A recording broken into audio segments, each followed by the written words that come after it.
WN. Okay. All right. Okay. WNBC. No, no, Howard. WNBC. WNBC. No, WN.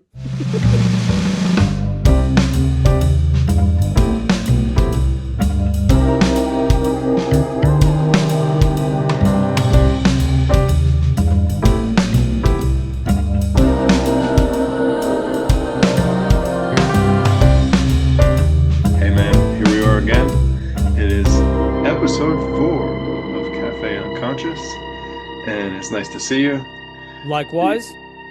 And I'm wondering, not to be too self-indulgent, but now that we have a triumvirate of a trio of episodes so far that we got to reflect on a little bit, is there anything that you feel has gone well, or that maybe you'd like to clarify, or things you've heard from listeners or read from listeners that you would like to address, or just anything in general? How do you feel it's going so far? Um, yeah, so we've taken some listener questions. You forwarded me some listener questions that we've got via email. We've got comments and or suggestions slash questions, just a few. And that's what you would hope for, right? When when you introduce, as we've been sort of saying, the theory of everything, you would hope that that people engage with that, and regardless of whether or not they push back or they just have questions in general, they say, hey man, how do you see such and such? You would hope that what you were saying had enough meat to it that people would feel like, hey, I can throw more things at this, and they've thought it through, or maybe they will think it through, or something like this. So I like that. We're early in the process, right? We're early in the process because a theory like this, much like the show itself, is very complex. It's very comprehensive. It seems like every single scene introduces a brand new character or a brand new concept that's been lived in forever. And what does that mean? So that's great. And you can sort of do that forever. Sometimes we talk about the closing or opening of the show ideas based on whether or not you're explaining closes the show down for people Mhm. or it opens it up for people, right? There's a consensus that would suggest that if you start to define things and that becomes, the way that people see it, possibly the definition itself closes off the opportunity of things. I don't think that that can be true for a show that's based on psychology, particularly Jungian psychology, particularly what happens uh, from the archetypal or the complexive ways that your brain manifests ideas, and then the chasing of symbols. Why does man use symbol? I don't think that I think that it creates an endless field of opportunity to understand. So, yeah, in the course of those questions, though, we did have somebody that spoke of our dissection of episode 18. And it harkens back to some of the consensus that the community reaches as to why they're seeing what they're seeing in episode 18. So, of course, we did an entire breakdown of that, sort of a scene by scene. And then we put our emphasis on some things over others. It was suggested to us, why were you guys dismissive of the obvious alchemic understanding of sex magic and its portion of transitioning the story, most notably when Cooper and Diane, they have their sex scene, and then the following morning everything does transition. I recognize that that is a truism. It's a truism in Jungian works. It's very, I mean, it's he's very interested in their ideas. He's very interested in all ideas of the frameworks that people use to explain transition to themselves from a psychological perspective. When you gain insights and it changes you, or if you ignore insights and it warps you, he's very interested in the history of the frameworks that people have used to do that. So I have some ideas and some thoughts, and along the way, as I'm spouting these off, you feel free to interject. One of the questions I think also was about the transitioning. not in the hotel room, but sort of moving past the Valero gas station and entering Twin Peaks, and the extent to which that's the show moving from the fictional realm to like the real world realm. And I thought that was an interesting topic that I forget who raised that question, or exactly what the question was, but I know you wanted to address that. Yeah, so I've got some thoughts here that I've jotted down, and we'll go back and forth over them. Um, and I'm gonna sort of explain my position on why this brand new threshold, this brand new plateau, why Odessa, that type of thing. But to do that, we're going to have to go back because there's a definitive reason why this is occurring as it's occurring. It goes like this: as the name suggests, Twin Peaks is as much about as it is anything else the story of dual ego deaths, repeated attempts to destroy the false persona, perhaps occurring 25 years apart, and the markedly different outcomes that occur when one integrates the shadow versus self-aggrandizing. From early adulthood, the dreamer of Twin Peaks has attempted to endure the ego death, placing her persona's avatar, Laura Palmer, through simulations of morbidity to reconstruct the repressions and events of her life. Searching for meaning through symbols, external influences, and attempting to reach a sense of self while battling cognitive illness is caused by the very traumas that the show demonstrates. Carl Jung says the ego is an illusion, which ends at death, but the karma remains. It is given another ego in the next illusion. In her initial attempt, as demonstrated in Fire Walk with Me, the dreamer prevents herself from being swallowed by the repressions, by her trauma, staging the battles of fight between herself and the evil of man, as played by Bob. But in doing so, she unwisely prevents all aspects of the shadow to reach assimilation. Her ego death is demonstrated in the death of Laura Palmer, but it ultimately fails when we witness in Twin Peaks, the TV show, as Cooper, the manifestation of the Jungian hero archetype, is in the internal theater of the unconscious, but on the outside, the dreamer is just a person in denial. They've elected to go, I'm fine, rather than to face the aspects of themselves that ultimately will take over because they don't deal with it. We see this as Mr. C, the shadow that takes over this person for 25 years. According to Jung's friend and most prominent protege, Jalon Jacobi, that's the noted Jungian psychologist, any obstruction of the natural processes of development or getting stuck in a level unsuited to one's age takes its revenge. If not immediately, then later on in the onset of the second half of that person's life in the form of serious crisis, nervous breakdowns, and all manner of physical and psychic sufferings. And that's precisely where we are in Twin Peaks: The Return. Jung drew a clear distinction between the layers of the unconscious. At the bottom lies the collective unconscious, universal, symbolic, or archetypal. Perhaps we see that layer, and perhaps they're represented by the dreamer's awareness of Theosophy, constructed as black lodges and white lodges as moving images of the collective unconscious. Hold on. Well, go ahead. The dreamer's awareness of Theosophy. Yep. Yes, exactly. So you're saying the waitress from Eat It Judy's dabbles in that on the Is side? in is into some weird stuff, and it's not so uncommon. By the way, the large majority of people who responded to Theosophy were female. It's not so uncommon, Anthony, for especially young women to dabble into, and dabble may be the right word, as young people will dabble into mystic, philosophies, right? They'll pull a little of this, they'll pull a little of that. How common is it to hear somebody refer to themselves as spiritual, right? Hmm. It's like it's an absolving of having to claim one thing over the next, but it's not an uncommon thing for people to deal in uh, notions like, astrology. And astrology has firm roots in all sorts of alchemical practices. So it's not uncommon for people to read into those type of things, even if it's only dabbling.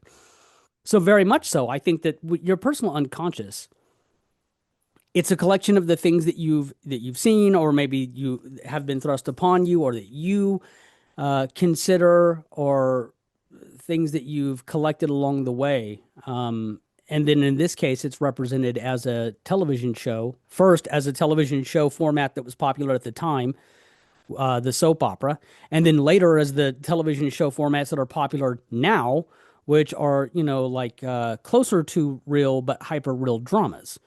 And, so yeah, I that's exactly what I think.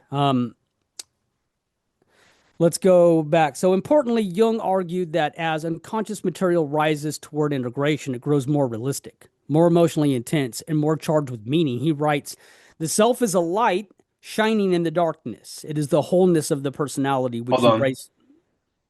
More emotionally intense than Fire Walk with Me?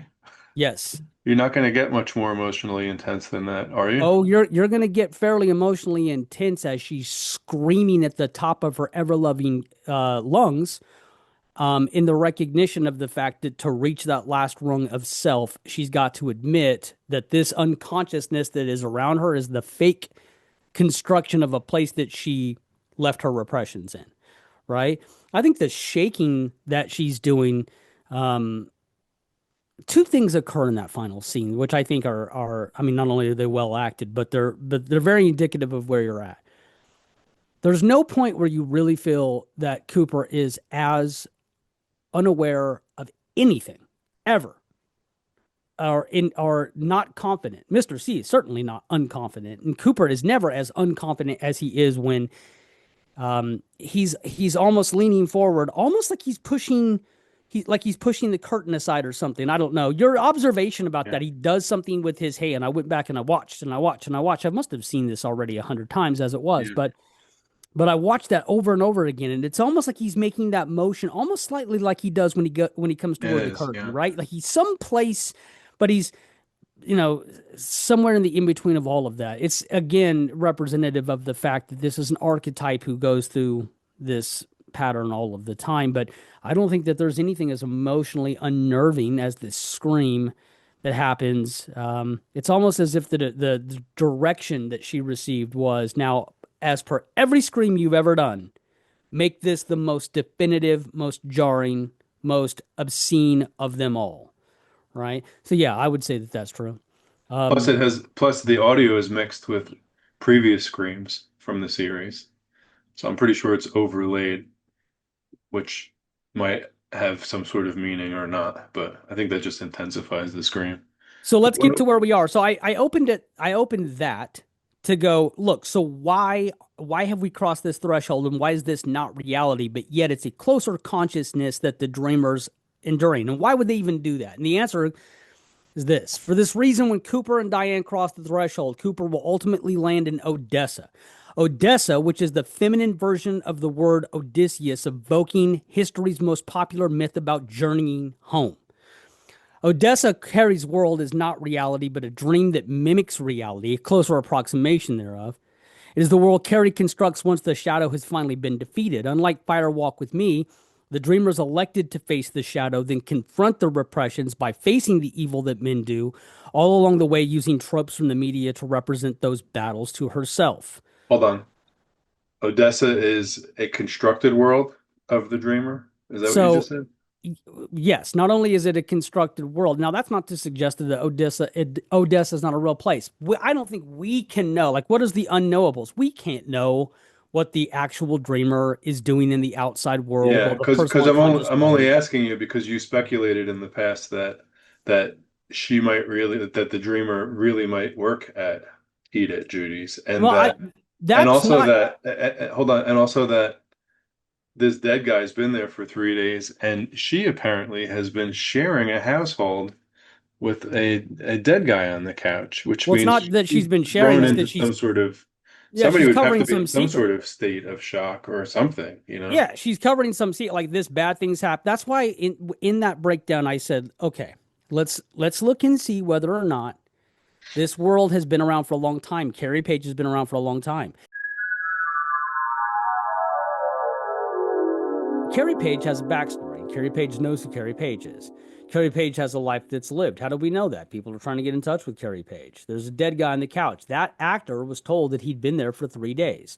Why is that important? Because that would exceed the amount of time that at least were shown that all of this took to occur. So if that's true, Carrie Page has been around a while. Not to mention, Carrie Page has a set of circumstances in her life that has brought her to a point where she needs to get the hell out of Dodge. See, I think what's happening with Carrie Page, Anthony, is that this is the truer iteration of the dreamer.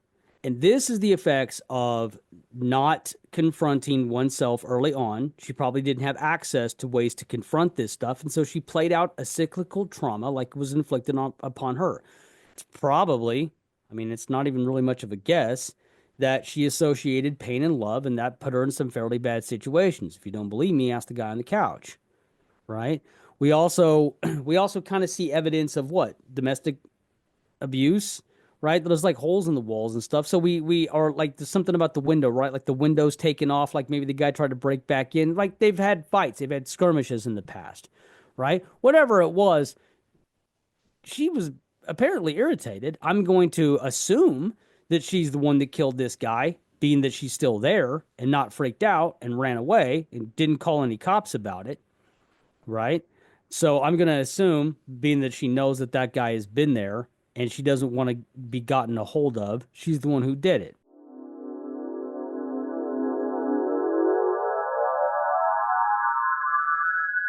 There's the window that's been taken off. There's the holes that are in the wall. These are, what is the purpose of showing us that? These people have a bad relationship. Carrie Page's life is bad. This is the effects of when you don't deal with the bad shit that has happened to you in the past. You go, I'm fine. You just kind of go on with life, as it were, right? You sort of become the things that have harmed you, right? Mhm. That doesn't make it your fault.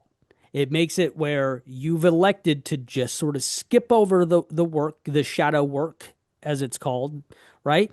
And you keep going with life, and this is what happens. Now, just because I speculate that Edith Judy's is a real place, maybe she has hatred toward that, and thus she talks about Judy's, which would also align with why does she see diners so often in her Mhm. personal unconscious? Maybe because she's been a waitress at a diner her whole life. Why does she look at Shelley? This is a person who worked at a place her whole life. Maybe these are the. That doesn't mean that Odessa is the place that she's actually from. That restaurant can still be true wherever. That can be Mhm. true. I just don't know that. There's no way I can know that. Twin Peaks is never going to be from the perspective of the person in their real life walking around their, because I speculate that wouldn't be a very interesting show.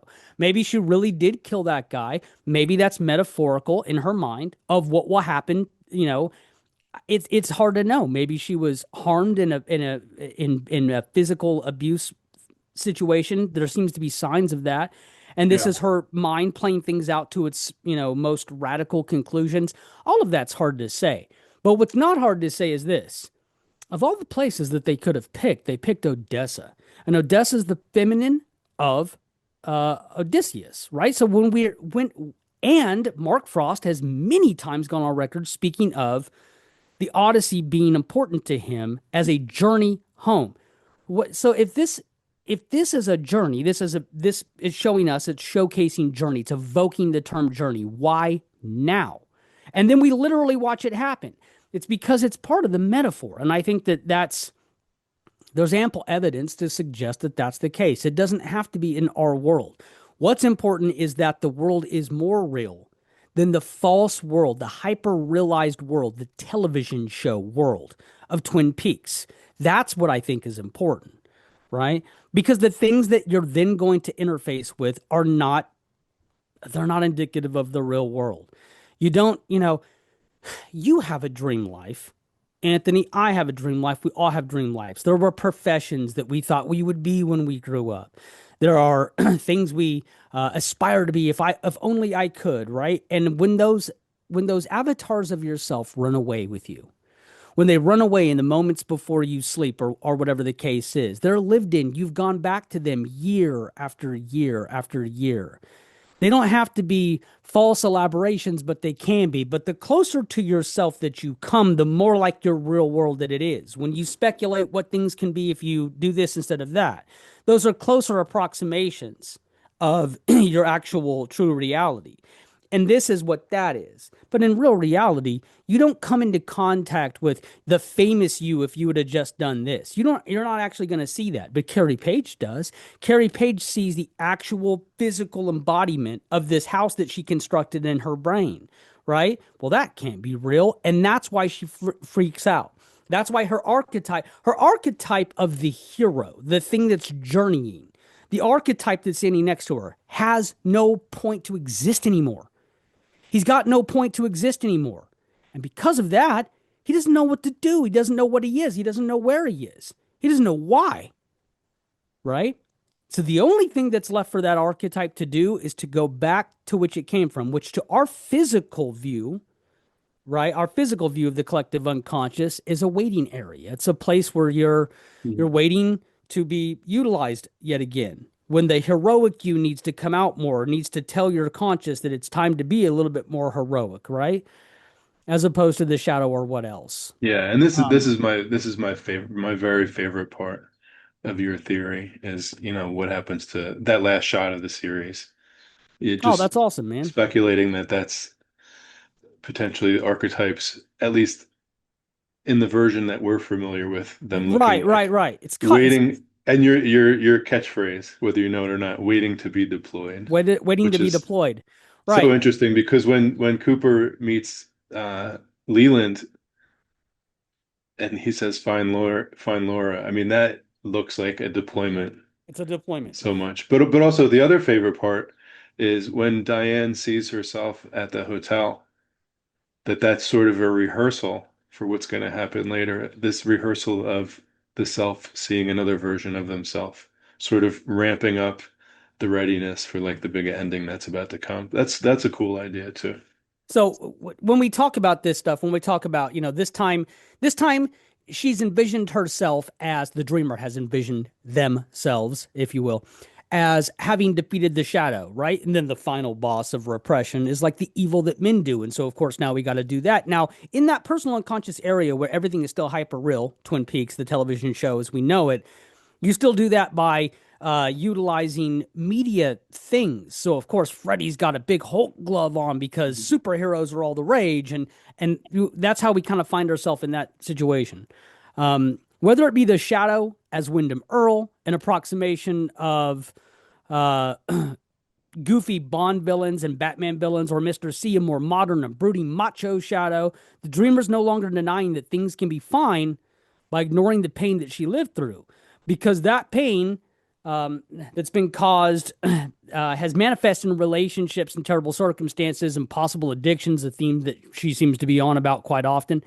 Carrie's not a tulpa, and she's not a symbolic shadow. She's the part of the psyche that's left over when this shadow was destroyed. Odessa, regardless of whether or not it's real in the life of the dreamer, is a more clear symbolic representation of the world so that she can step to the threshold. And this is all so that we can get to one of Jung's like most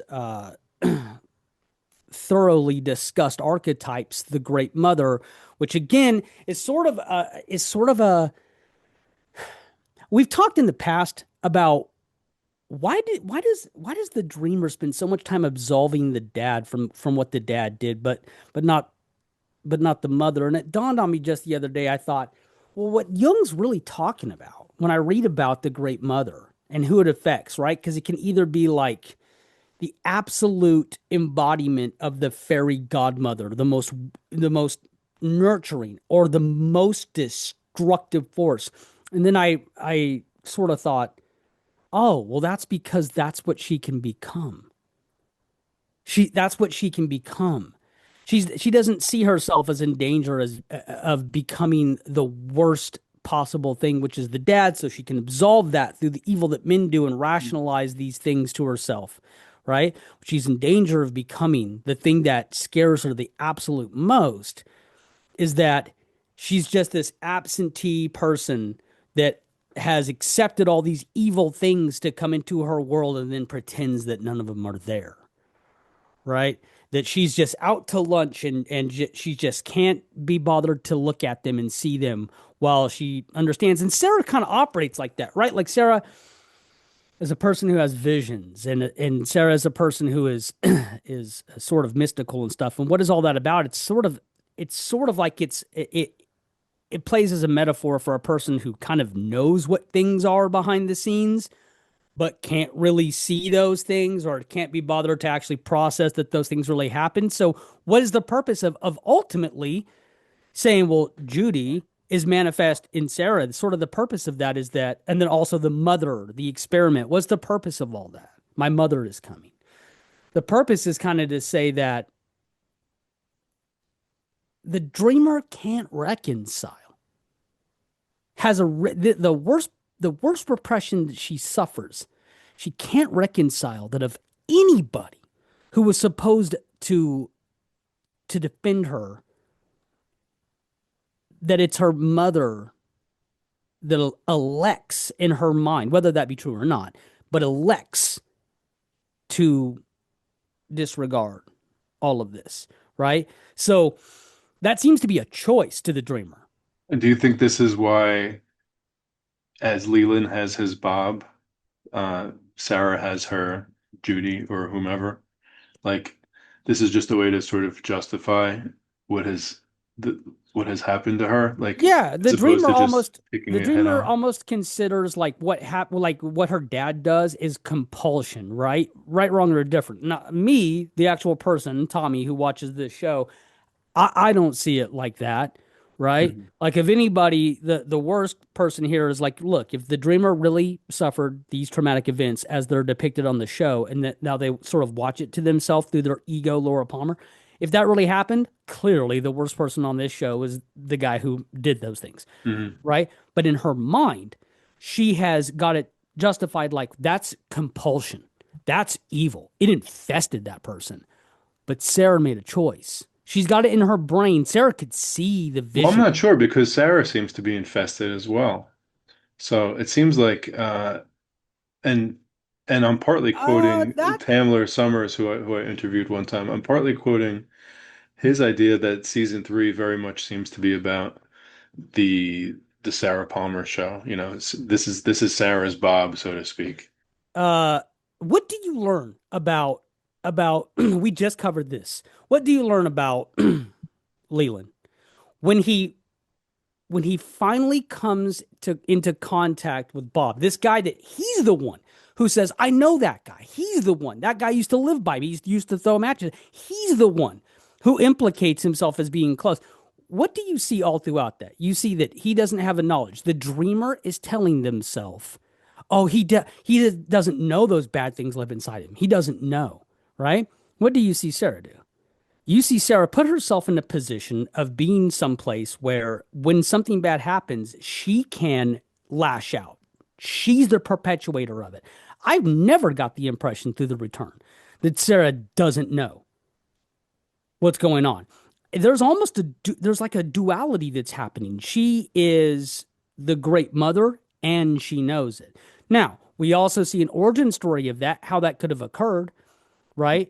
We see that a young Sarah Palmer has been infested It's with possessed. something. Yeah. Yeah, she's infested with something, right? But that's totally different than the story of Leland, who was a boy who saw this thing, right? It inhabits him. It's not necessarily that it's from within him.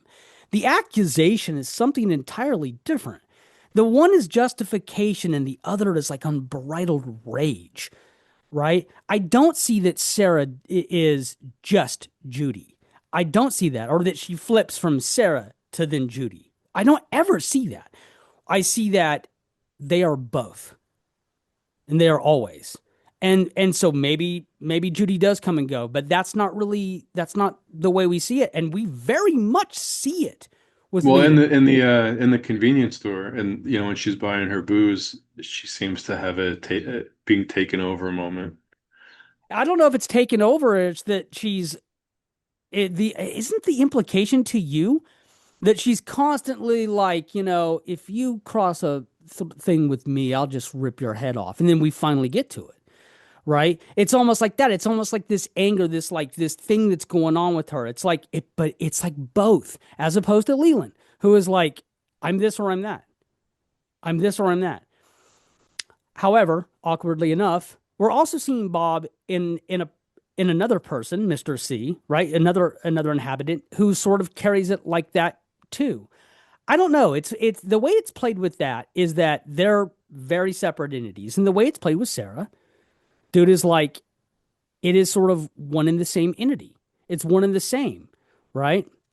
My entire point of suggesting all of that is to say that as Jung goes on and discusses The destruction of the great mother as this thing that holds you back, maybe that coddles you or didn't do enough for you or whatever the case is.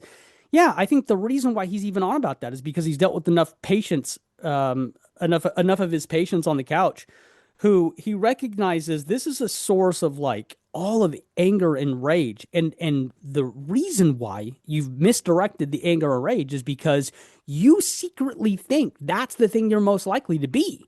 Hmm. That's what you see. Yeah, You it's don't see interesting. yourself as the most evil thing you could possibly be, right? As nobody ever does. But you see yourself as you might be this hot. So you're scared. You might be the hostage that allows all this to happen, and you don't have the strength or courage to say anything and do anything. So it's all this like weird rage well, I don't know if it's weird or not, but we don't know. We don't know in the dreamer's real life. Did the mom just not know? And you have a bunch of really misplaced anger you got to let go of? Or did the mom know? You've got a bunch of justified anger, but still, man, you got to let go of it in order to live like a full existence. But that confrontation definitely has everything to do with that final thing, you know, because Leland stopped being justified for. If you face the real shadow and if you face the real evil, and if you get past all that, you've consolidated the repressions, you know. As the process of individuation continues, what was hidden under the mask of adaptation, the shadow comes to the forefront of the consciousness. The loss of ego supremacy is experienced as death, but is the precondition of rebirth, right? So by destroying those things, that's Jungian quotes, by the way. I'm not didn't suddenly turn into such a such a profound speaker. Um, Yeah, as t Gordon GPT is sort of is sort of taken over your voice box. yeah, yeah. Well, suddenly, wow, that was very profound, Tommy. You're welcome. You're welcome. Um, It's maybe one of the most common questions asked about Twin Peaks, and I'm just curious to see if you have a take that's at all different from maybe the typical answer. And that is, why does this particular show create such obsessions? Why does this show create such devotion, in your opinion? Because we both experienced it firsthand. For me, it's gone in and out, but we certainly know what that means. um, well, hello everybody, and welcome to Cafe Unconscious. My name is Tommy Jones. Um, with me again is Anthony in the box. Anthony in the box. Uh, Sibilance. hey man, you could ask the same question the opposite way and elicit a very similar answer, which is why do people hate this thing, right? Why is it not for some people? I think you could ask either a question. And the answer to both of those seem to be that surrealism is the culprit of that. I don't think that it's any secret. I don't think I'm acting crazy to say that Twin Peaks is not necessarily the same level of uh, fame or regard as perhaps Breaking Bad or The Sopranos. I don't think you could put the same categorization over the success of a film, even the critical success of a film like Mulholland Drive, like you could, let's say, Goodfellas, right? But for the people that it speaks to in such a profound way. These experiences are night and day. The way that you love something that Scorsese did, even if you know all about it, probably not the same way that you love something that Lynch did. And I think surrealism speaks to that for the people who prefer Kafka to Hemingway, right? And that's such a wide range, but for that type of person, the obsession is entirely different. To answer your question head on, I think it's because there was a moment in one of our shows recently where we talked about this. You bring to surrealism your understanding of the world and you put it over the top of it, and it's somehow a reflection of you or things that are it's almost like the show's content itself. Somewhere your repressions or hidden thoughts or your hidden fantasies or imagination, it Yeah. conjures them, and then you reconnect to things that maybe you haven't seen about yourself for quite a long time. That's why Yeah, I it's experienced that. Yeah. yeah. Yeah, Yeah, it that's why. definitely it definitely it reached in, it reached inside and grabbed grabbed something and shook it up, moved it around a little bit. Convincing surrealism will do that to you, whereas to unconvincing surrealism, the disdain that you face for it is its inability to reach the emotional level. Because all surrealism, to a degree, I mean, there's so much surface aesthetics that are happening that when it doesn't land correctly, it's very, people are very irritated by it. Hmm. Quentin Tarantino famously was very disparaging to Fire Walk with Me, right? Something about it didn't land in such a way that he attacked David Lynch for it. He was wrong, and I would assume that with the benefit of hindsight, most of the folks who did their evisceration walk on Fire Walk with Me have come back to walk it back, and it was and sort of regarded there was an unfair appraisal of that film based on expectation of what the series was, and so with those with those gates removed, I think a lot of people have changed the way that they think about that film. But the point I'm trying to make is, you think about that's such a wild feeling to have for somebody who's so well regarded to be in public disparaging somebody. That's the sort of thing that happens to you in surrealism. The experience is it's visceral. Yeah, and is that how much of your answer is personal rather than just sort of like theoretically examining why it would have this effect? Like you spent a good 10 years or so just thinking through theories and whatnot. Mhm. So plus the regular enjoyment that comes along with watching a show like this. So is is any of it like personal? Well, I mean, every piece of art that's effective is somehow personal, right? That's the one place where I will allow for opinionization to be this dominant factor. By that I mean, so often we will take anything that didn't work effectively and we'll say, well, all art is subjective and it's all about 99.9% of life is not subjective. Far more is black and white than we are comfortable with in any way, shape, and form, right?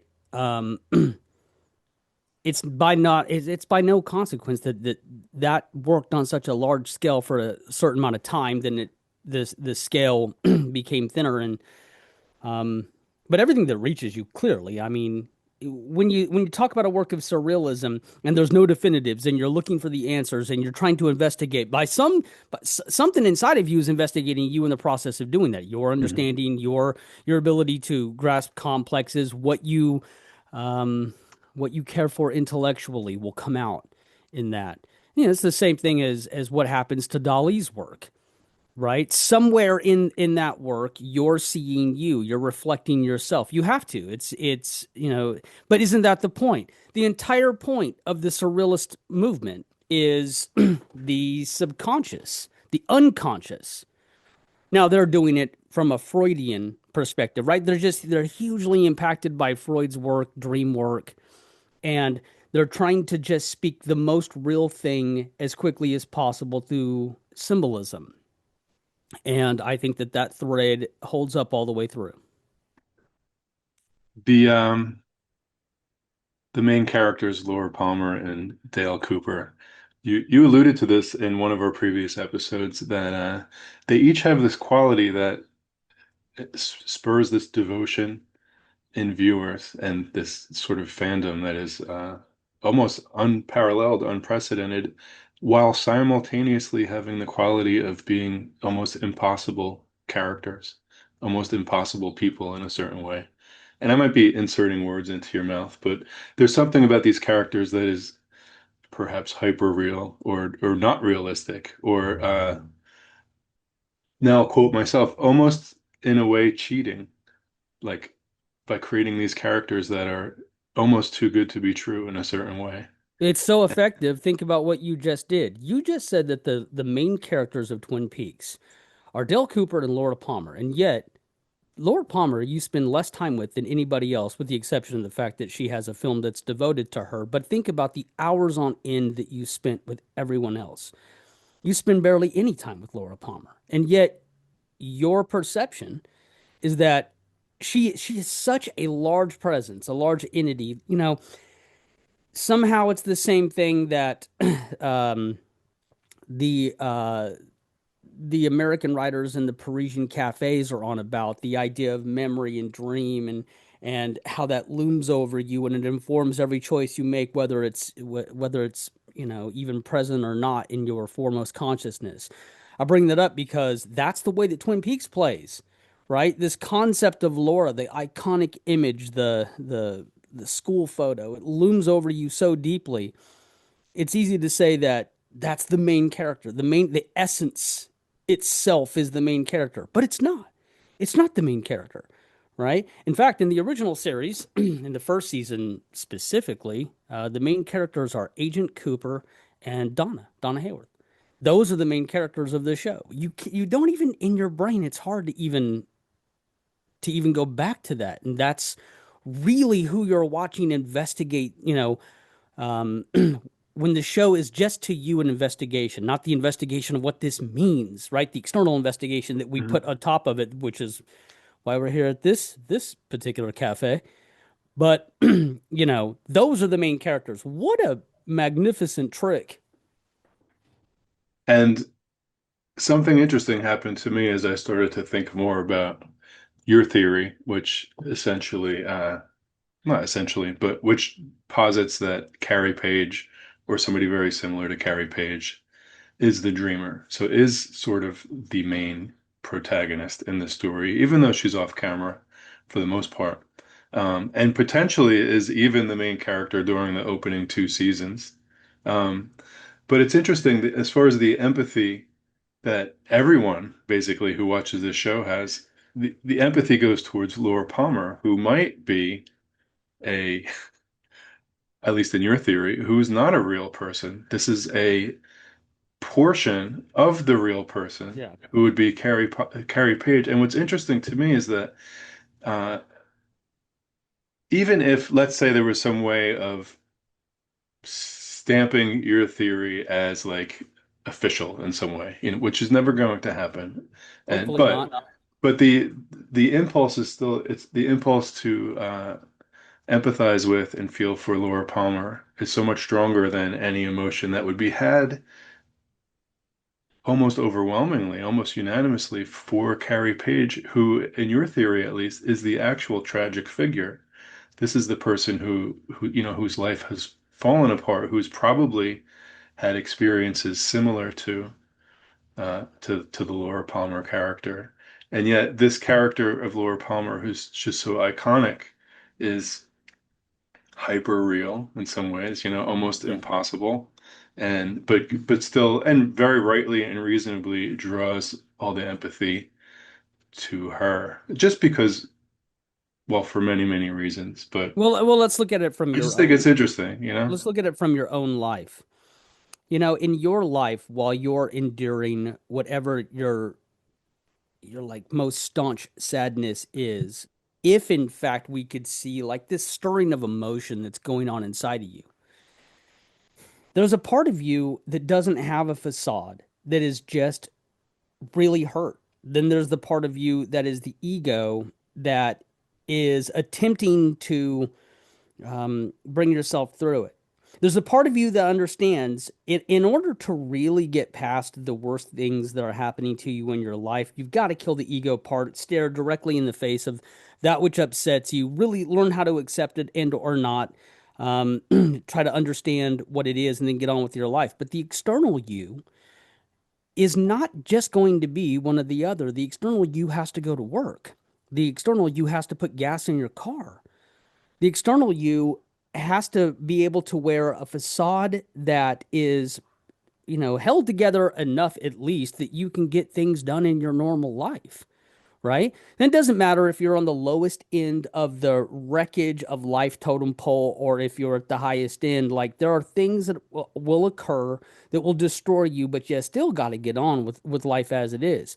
But the part we empathize with is the part where it's the you that has to die away. It's just this sadness, and you can't afford to live there. You can't just be a wreck about this situation forever and in eternity. I bring all this up because, of course, this is,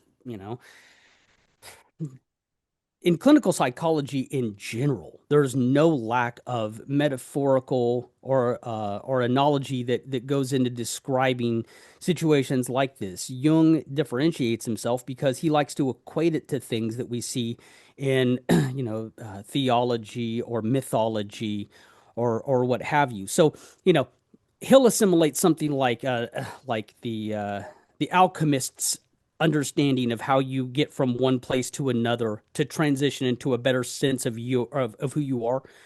He'll take words and phrases and concepts from that and theology from mythology. He'll use that to give you examples of this. So when we talk about Laura as the ego, right? An ego that, and we may speak about this later, who has to endure an ego death for transformation to occur, right? Which I think is pretty on the nose.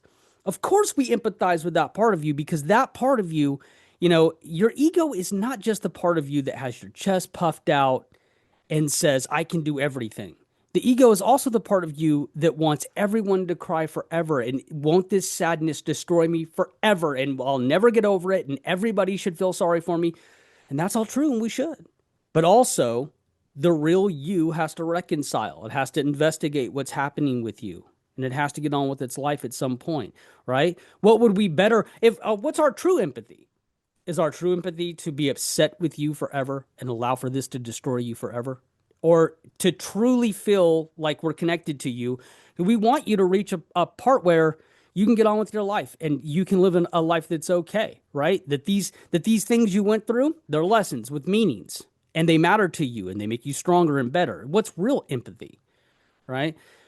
So you're right about that, but we're not wrong to sympathize with that portion of yourself that can't let go of the sadness or the traumas. We're all going to respond to the traumas that we endure. We're all and if we use them in our worst impulses, then the lessons we take away were the wrong lessons. And if we use them in the right way, in avoidance to or cause and effect or however we process that, they'll make us better people.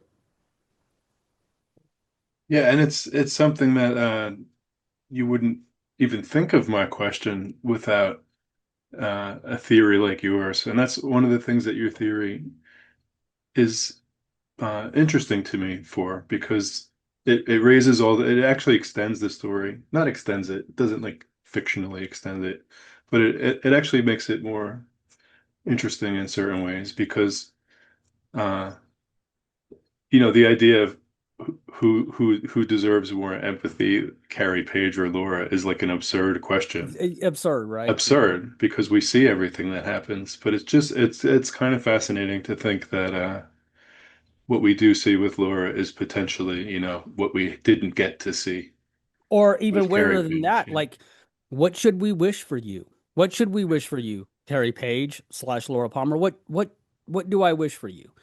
Do I wish that you're facing off against the great mother, the archetype of the great mother who can devour worlds? Do I wish for you that you're doomed to live in Theosophy's lodge spaces to do this all again, or do I wish for you that you see all of this and the repressions and the shadow and the mask and the persona, all of these things they combine to make you a better person. That doesn't bode well for us. We don't get any more show if that happens. Of course, there's much to be said about Twin Peaks and a post Lynch world and Yeah, more and and more.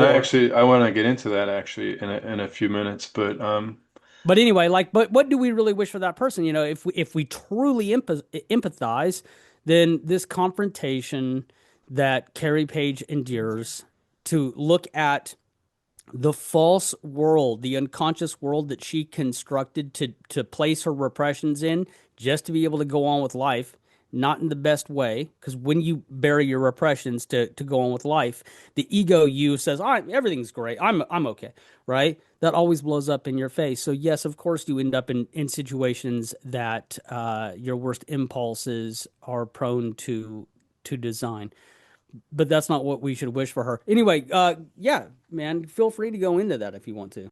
it's interesting if you were posed with the question, how can we make this epic character even better after season three? Can it be done? How would you do it? This is a potential answer. I mean, it's amazing. We're gonna invent or we're gonna introduce this Carrie Page character, which in some ways, in a theory like yours, in some ways it negates the Laura Palmer character on one level as far as like her realness, but in other ways, it takes that character, which again, I'm going to quote you, has this like hyper real dimension, and it siphons that character into like uh, a truly tragic individual that we get to meet at the very end of the show with, Yeah. whose future might start to become much less tragic. But we don't get to see that future. And it would be interesting if we did. And that would be the only reason I would want more Twin Peaks, because I don't want more Twin Peaks personally, but I would really be curious to see where the Carrie Page story would go. So for a second, let's back up. So we're talking about why are we discussing more Twin Peaks in a post-lunch world? And the answer to that is there seems to be a lot of murmuring lately about what would it look like to continue various Lynchian properties without him. And then more than just murmurs, Mark Frost and various members of the cast have uh, been in the press talking about Lynch and talking about what is it, the 35th anniversary of Twin Peaks, and talking about is that right? Is that and then talking about the meaning of this and the meaning of that, and then of course news leaks occurred where various people who were involved with Unrecorded Night discussed not necessarily what it would have been, but how great it would have been, and then the sort of the true backstory of the Netflix deal David Lynch had, and why things didn't happen. And I remember I remember it being reported or ricocheting throughout the Twin Peaks community that Netflix had kind of done away with the deal with Lynch, and it come to find out that wasn't true. Of course, we Mhm. didn't know about all the things that were going on behind the scenes. Anyway, so that's the world where these ideas have started to come to the forefront. We've been talking about this for the last year about what's the expansion of Twin Peaks as the property? Does Mark Frost have an obligation to put everything through a Lynchian lens? Now he owns the property, right? What's his right with that? What is right when it comes to something like that that's sensitive when the person that gets all the acclaim dies in the process? And what do we then guesstimate could happen, right? You said something interesting about you're not wanting to see any more Twin Peaks. I'm not as I don't have a firm line in the sand when it comes to that. Mhm. Here's what I think. A lot of times it's easy to equate this to other pieces of media that people are very aware of, even if they don't have like a true understanding or they don't care for it, like Star Trek. And here's why it's easy to relate it to that, because we all know that Star Trek, it's got its one show proper. So the Star Trek show, the one with the Enterprise, that's the show proper, right? And then it has prongs, and then it does films, and then it has non-canon but a very serious like book lineage, right? And then on and so forth. So it's easy to look at it that because that's one of the biggest, most significant, oldest properties that has a rabid fan base, and they fight as much as everybody else does about what they like and what they don't. And so to that point, I evoke that because I would have zero problem with seeing offshoots of Twin Peaks, right? The further adventures of such and such characters, or what that world may look like, or something. Um, I still think that'd be very temperamental to our community, but I think it would be less so. I think if a character, specifically a character who is not so integral to the plot, or we don't perceive as so integral to the plot, was explored a little bit more. Even if we took a character, like the Major, and we said, well, this is that person at 20, Yeah. right? Things like that. I think that that has a much better chance, especially if the person who's at the helm, with Mark Frost, obviously, is somebody who directed some episodes of the original series or something, or somebody who's intimately involved. I think what they'll do is go with Lynch's daughter to direct things moving forward, and I think that very much gives them not necessarily artistic credibility from the Peaksian side of things, but it will make people feel less compelled to argue about whether or not it's okay, right? Um, but I'm not as line in the sand about it as you are, right? Where you're like, I don't know, dude, I don't know. Like you touching this property in general could really do some damage, and that's true. That's very true, right?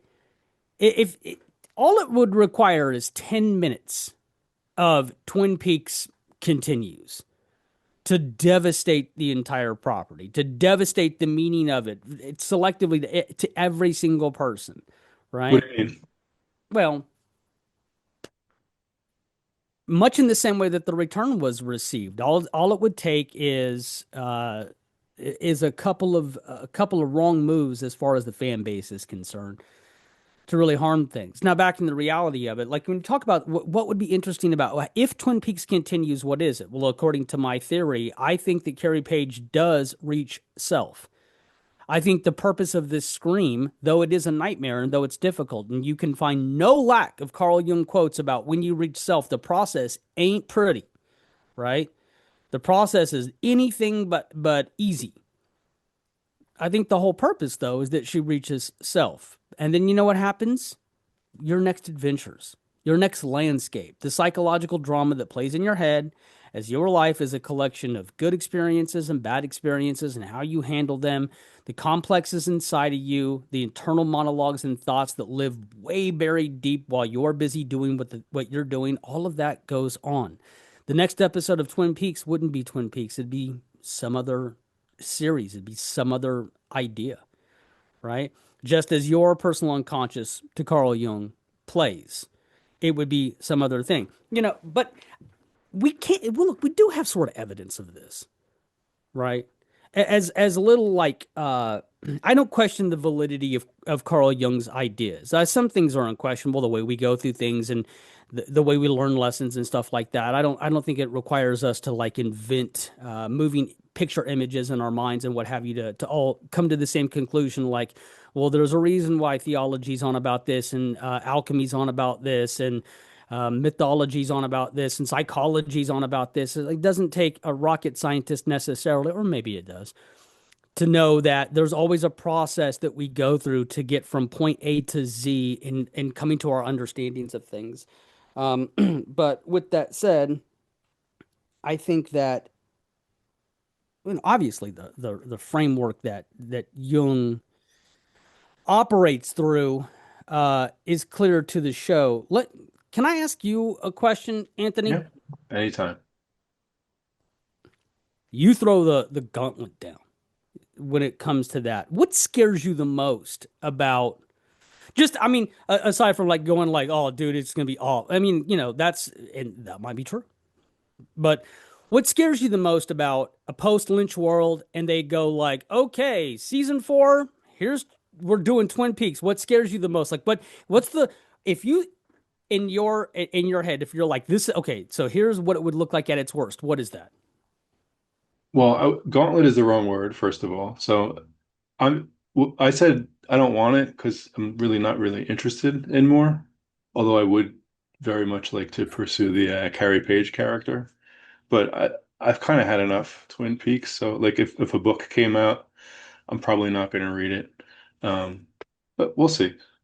I might have to if we're still doing this. But what does scare me is I think this is pure speculation. I know five Twin Peaks fans and nobody who worked on the show, but this is just based on my impressions.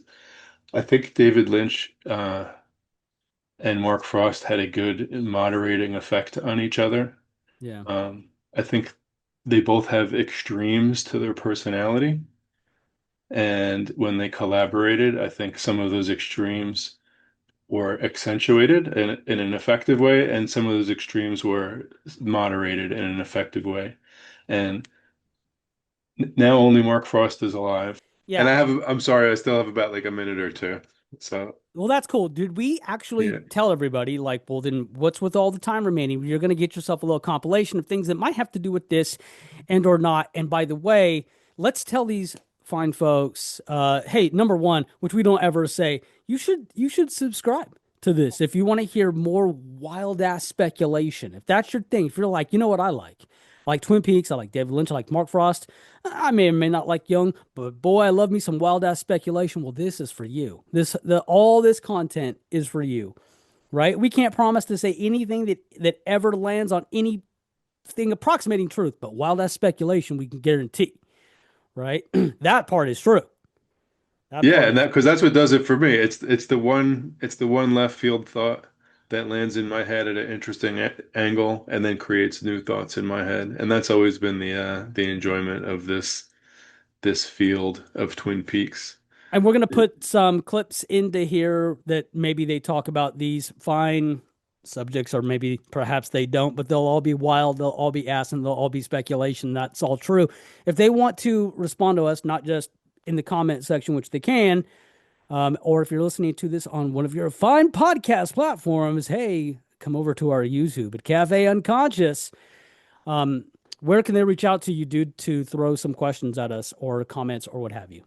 Yeah, I think YouTube is the ultimate place, but also there's this social media website called Blue Sky, which I have found myself on. I never intended to go there, but you could look for TP Grammar, TPGRAMMAR, or you could just look up Cafe Unconscious, which is the name of this show, and you could find connections on Blue Sky, and there might be something on Reddit, but there are all sorts of ways. The easiest way is really to just go right to the YouTube page, I was throwing or to to you for the email email, man. I or was to throwing to you. email us Yeah. or to email us directly, and Tommy's going to handle all the emails. And this is called cafeunconscious@gmail.com.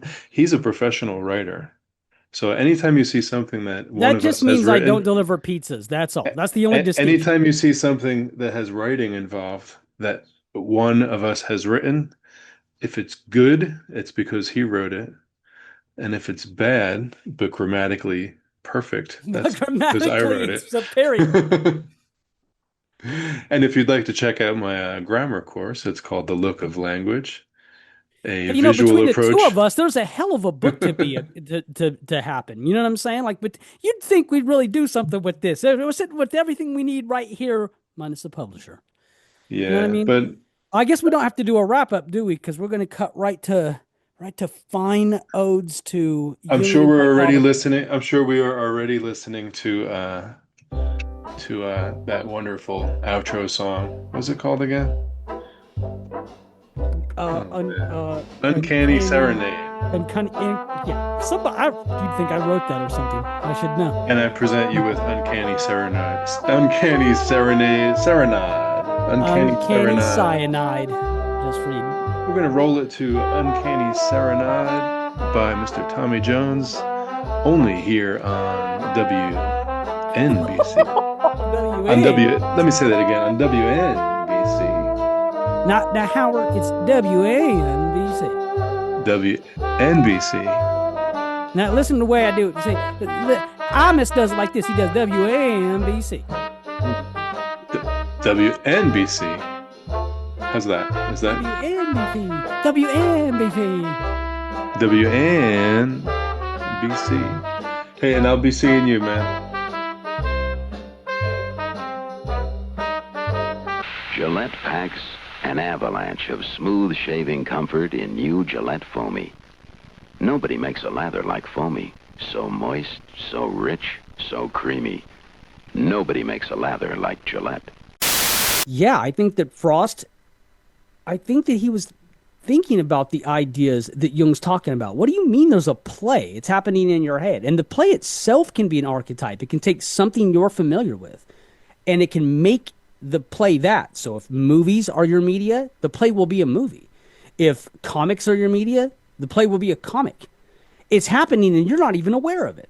But what its purpose serves is the constant integration of who you are as a human being. Now, if you get yourself into some real trouble and you have trauma, then the way that your characters are set about is like a battle. It's like a hero's journey. It's like a Greek myth, right? And it's colliding to see whether or not you're going to lose this damn thing and you're going to sort of fall by the wayside of sanity, or if you're going to get on with your life and you're going to integrate all of these things. So, yeah, I do think that that's there right from the onslaught. I also think, mentions of dreams and concepts that are, I think that's sort of, it's beta tested. It's sort of beta tested right there from the very top. Yeah, dude, I think that he starts off with the idea, I'm going to show you the personal unconscious. You're not going to know it, and they're not going to know it. The personal unconscious doesn't know what's in the personal unconscious. The movie thinks it's real, right? According to Jung. Any sense of whose personal unconscious this might have been? Yeah, so anybody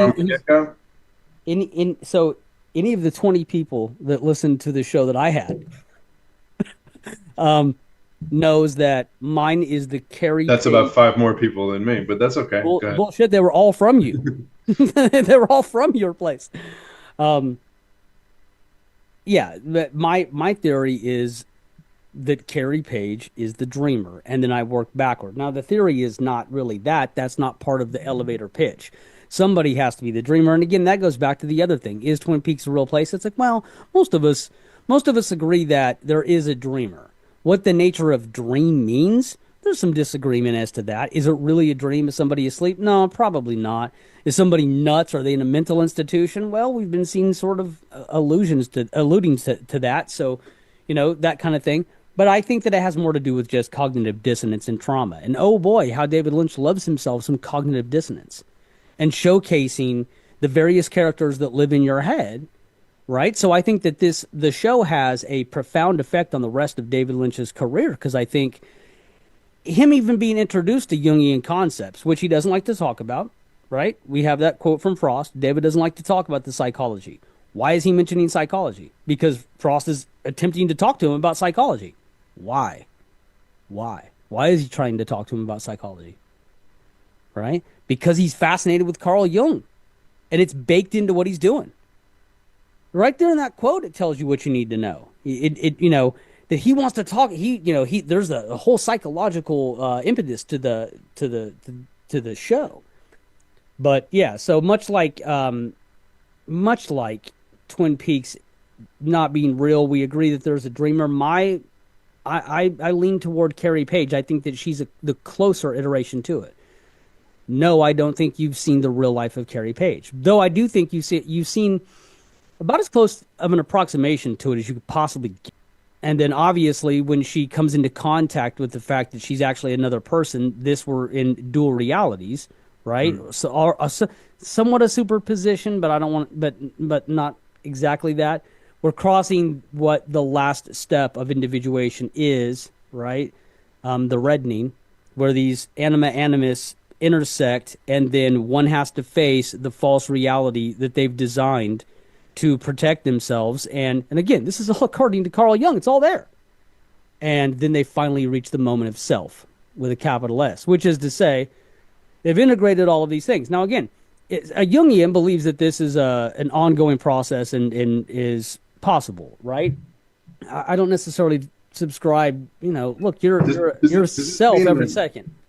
Does this mean that somewhere deep in my subconscious or unconscious, I'm not sure what the right word is, does this mean that there are various characters, perhaps dressed in certain outfits, living independent lives, but I don't have access to them because I'm not currently in the midst of a screw up? Although I have been in the past, and maybe I will in the future. But is that happening? Well, particularly for you on the show, is that happening to each person or something? Particularly for you, your personal unconscious is like a bunch of mob guys sitting at a table, right? And they're having they've got noodles, right? They got sauce. They're real pissed off about things and they can't agree to it. And somebody's getting whacked, right? And you're really hoping it's the bad one, right? Yeah, I mean, look, Is yes, the idea that is the idea that they uh, have no idea that they're not like real, I guess. Like their assumption yeah, is that they're real characters or real entities, that's absolutely right. So just like Carl, you and I assume the same, even though I could see you on a Zoom screen and I could see myself there on the screen. We're going to assume that we are not inside some other consciousness. But I don't need to go there right now. But well, now that's a fair question. So, like the main character. So, according to Carl Jung, because again, do I personally believe that you have a movie that plays in your head that you're unaware of? No, I do not. And I think that what we know about the brain is pretty specific about that. I mean, yes, you do have automated sectors that are doing things. As to whether or not it's creating like an Emmy award-winning shows, you know, I'm not sure about that.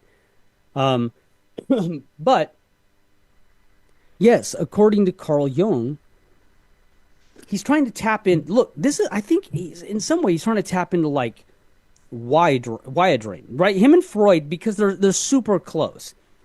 These ideas start to divide them, and it divides them for life. I mean, their friendship and everything, because they're super friend, they're friends, right? And here they are at the very beginning of this practice of psychology. And so anything that they're saying and the way that they're going about it, it's gonna be listened to. It has a profound effect on the surrealist movement. And that all comes back around, specifically with what we're talking about. But with Jung, I think he's thinking to himself, well, it's more than dream analysis, right? Why the dream? When does the dream leave, per se? Is the dream even gone? Is the dream always there? Is it a continuous thing? Right? Why are they different dreams? Are they perhaps not different dreams? Are they scenes from the same place?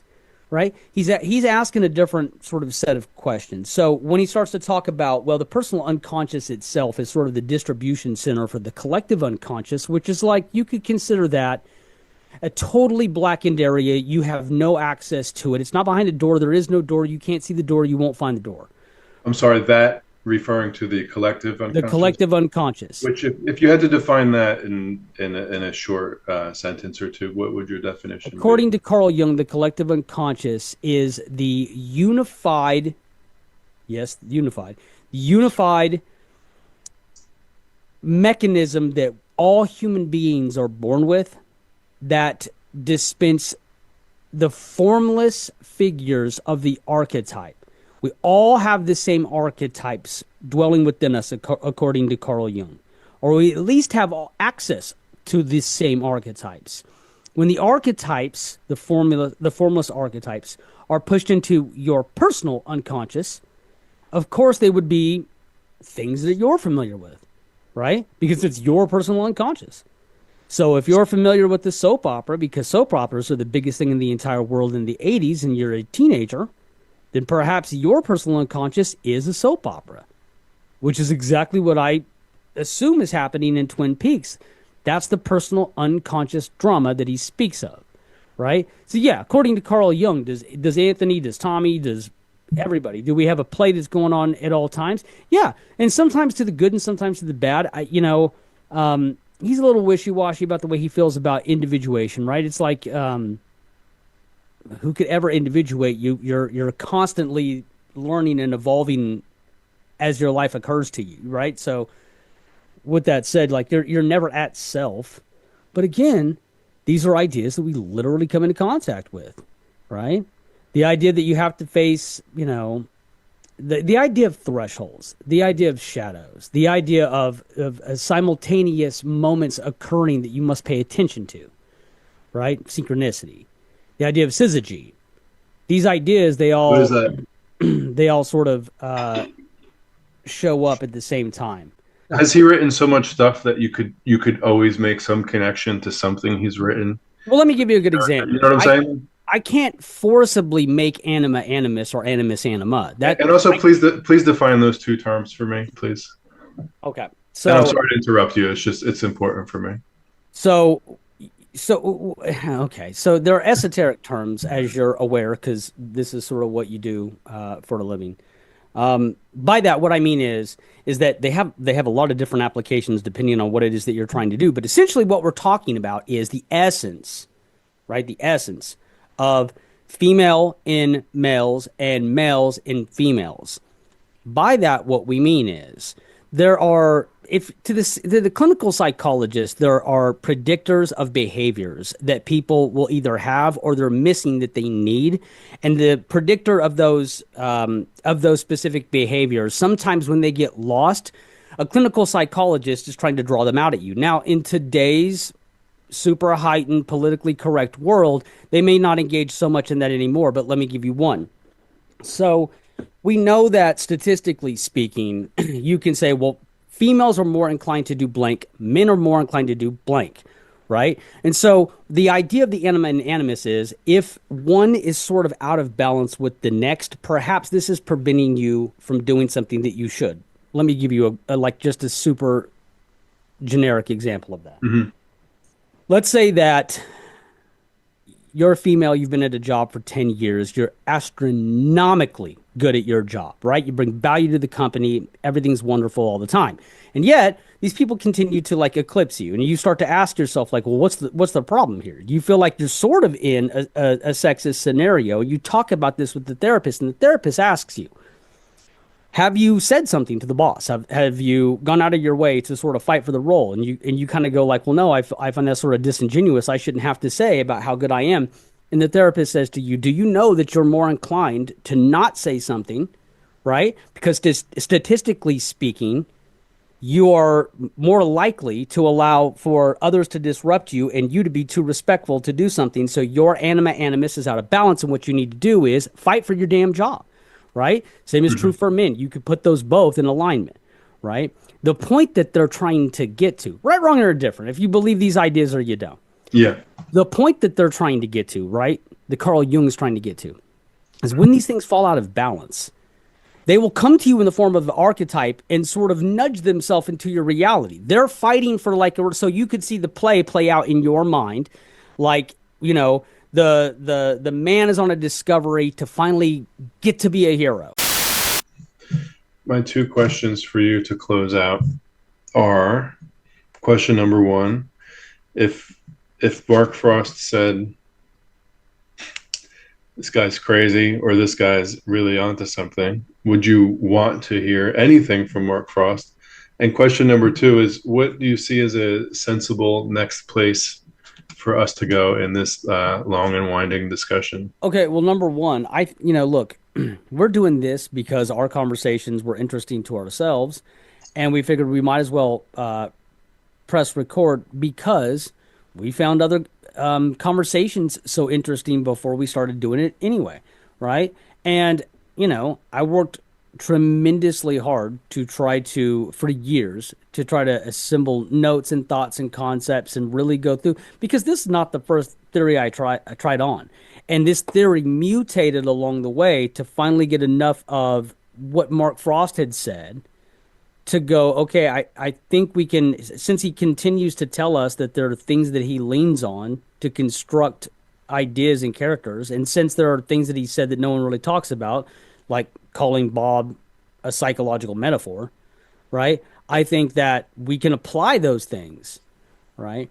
Your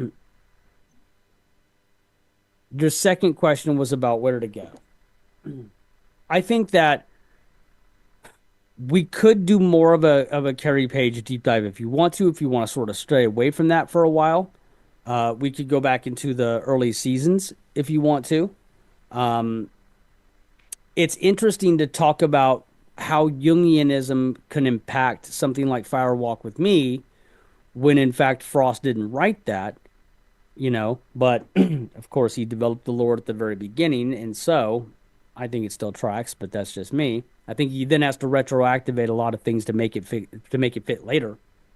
One thing I'm curious. Excuse me. One thing I'm curious about is if people would not want to really think about your theory because there's an attachment to Cooper and Laura specifically. There's an attachment to the Twin Peaks landscape and characters, and especially there's a attachment to Laura Palmer's history and trajectory and story, that to say that this is that the all of this is figments in somebody else's imagination would be almost too upsetting to even want to linger on your theory.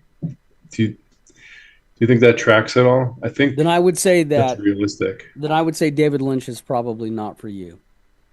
I would say that if your issue is how you get to position yourself in the conversation of somebody else's character and whether or not they have autonomy, David Lynch is probably not for you. Because the truth of most of what's happening is it is from a psychological position in somebody's framework, and for you to pretend that you have verifiable evidence that you have pinpointed whose framework that it is exclusively without doing extensive work, and that it doesn't turn out to be some third party. I don't see that. Even in Mulholland Drive, where by the very end, there's yet again another hallucination that leads right to the death, right? So that sort of takes away whether or not you've actually seen the realist iteration of this character's life. You've seen a close approximation. Oh boy, how that is exactly like what we just got through talking about with Carrie Page. We're talking about a guy who's already done this before. Now, I'm talking about the Mark Frost version of how he could have gotten to that, but Lynch is no stranger to these themes. I also think this. I think when people start to they use these phrases like, well, you're taking away the character's agency. The character doesn't have any agency. The writer who wrote the character has agency. The character doesn't have any agency. Even when you are told that you're allowed to play with the characters however you want and make them mean whatever you want them to mean. That's perfectly fine. And how nice of them to do that for you. That doesn't mean that there's not an answer. That doesn't mean that they didn't have motivations when they wrote the material, right? And I know what you mean when you say agency, but this is not about agency. It's never been about that. It never has been. In fact, what it looks to me like in a lot of cases is that Lynch is very on about predeterminations. Lynch is on about about fostering a sense of reaching a specific fulfillment, right? But anyway, in the creative process, you have the agency to interpret, and you're more than welcome to do that. But this concept that it somehow nullifies the art, it enhances the art incredibly. Think about how many multiple layers of things would have to be in on a theory like mine if, in fact, Mark Frost starts from the position of let's show the personal unconscious. What a difficult task that would be to set about to do, right? And then in the most ironic way, the whole damn thing is about somebody reaching the ultimate sense of agency. You just don't get to see it, right?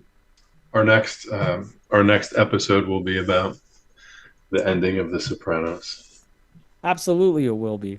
My theory is that it's a dream that Carrie Page had because she passed by this restaurant, right? And she saw this girl who was doing a horrible job of parking. And she came up with this whole idea. And she had a talking fish, apparently, right? This is all the recipe that you need for this series right here. I just said it, right? See, we missed our golden opportunity to do the Sopranos show when the actual here's the problem.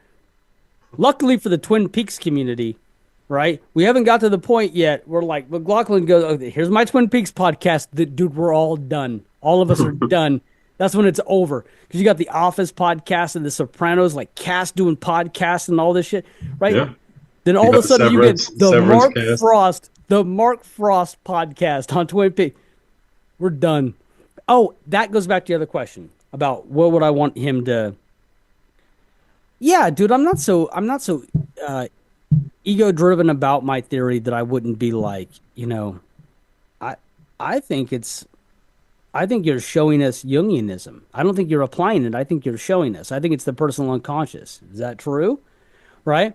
And I wouldn't mind to be told like, maybe there's something in that, which I think if it were half accurate, that I think that's the response that I would get. What I would not want I would not want to go, well, hey, between us, who is the dreamer? I don't want that. I hope he doesn't ever say it. Would you be okay with him saying this whole thing is barking up the wrong tree? Absolutely. And if that's the case, then we can stop right where we are, right? Because I've been invested, dude. I've been totally invested in people's theories, going along with them tick for tack, and gotten to a certain place where I just went, no, and and it was done. I'm not going to, I like the host. I like the people who are presenting it. I really want for them to be onto something. I want to feel like I've discovered something. I'm not going to just get past the hiccup that doesn't make any logical sense to me to go, nope, I found it. My guys were on it. That's it. That's what it is, right? And I think we've seen people in the past who have done that, and I think they split the community with those decisions. A theory like this splits the community, and it most certainly does, because it's even more controversial. It's even more hard to wrap your head around without having serious reservations than calling the entire show about bad eggs, right? I'm curious to hear some feedback to see if what you're talking about feels like major stretches through the eyes of listeners. Like specifically when I ask about certain characters and if they're representative of certain things in certain ways. I think those are hard questions to answer. And well, I would say this before. People need to take this into consideration when we talk about representations and why characters in Twin Peaks are representations. If you're going to go with that are not representations, then you're going to have to satisfy the universe that you're claiming is built to be real, that holds no bearing to anything that's real, right? James cannot perform a song with a backing band that doesn't exist in real life. A soap opera cannot mimic the actions that are happening to the environment that are happening, right?